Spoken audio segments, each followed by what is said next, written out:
So let's go through this pathetic document right here. The social worker ended the visit 30 minutes early. I've already proven that didn't happen. The visitations are right there on my YouTube. On that day, the social worker overheard the juvenile ask the mother why she was recording the visit and that it made her uncomfortable. That never happened. You can hear it. She didn't say that. Jocelyn Hayes, you said that. During the March 26th visit, it appeared to the social worker that the mother was visibly agitated. Miss O'Neill screamed at the juvenile that the SBI was involved and that her and the juvenile's life was in danger.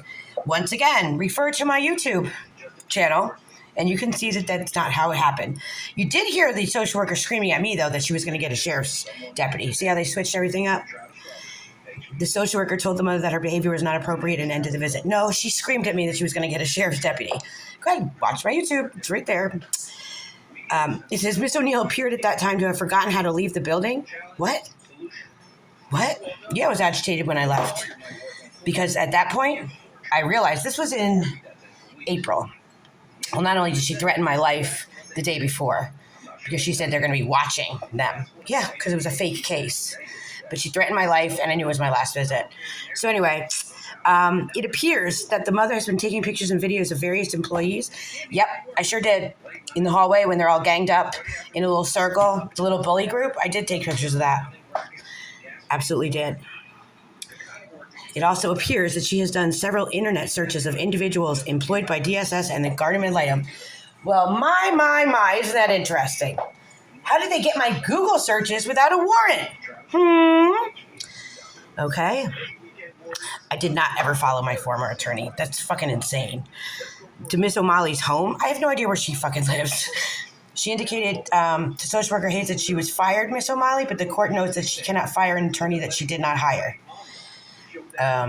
Okay, whatever the heck that means. Miss O'Malley withdrew at a previous court date and attorney S.A. was appointed.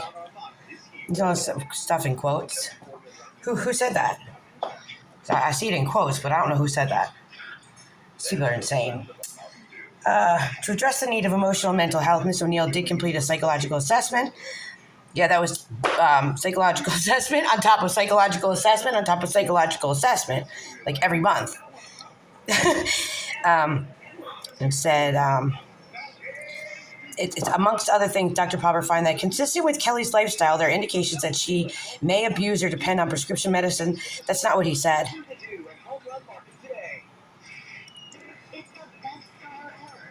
That's not what he said. They forgot the last part. It says that there's no, he was basically just saying I have a rebel mentality, which I do. That doesn't mean I use drugs, though. And he said that. They forgot to put that part in there, though. Kelly may be convinced if she were just left alone, she could work matters out on her own. However, the conviction can often lead to regression. Yeah, but I didn't. I'm not doing this alone, and they know that. I had binder on top of binder on top of binder of all my medical appointments, all my groups. They were trying to sway this the way that they wanted to sway it, and that's inappropriate. Okay. And they, it appears from Kelly O'Neill's testimony that she is participating in some sort of therapy. I'm going to tell you something. I had 3 binders, 3 2-inch binders with all of my medical appointments. And my attorney gave them, while I was on the stand, handed them over to Tiffany Porter. And she just didn't want to see them. This case was fraud. Okay. It's just fraud. I mean, all of this is just nothing but lies. Okay, despite doing that and having therapy, there have been several text messages sent back and forth between Miss O'Neill, don't have a name wrong, the guardian ad litem, Miss Clark, and social worker Hayes that are incredibly disturbing to the court. I bet you they are disturbing because I was calling you out. I called you out. It's disturbing to the court to be called out? Interesting, Judge Hux.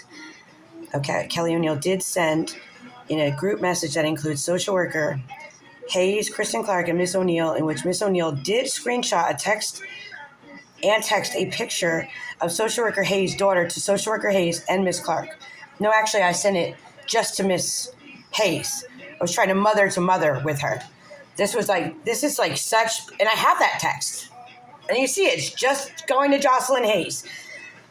Everything about this case was a lie. You know what I'm saying?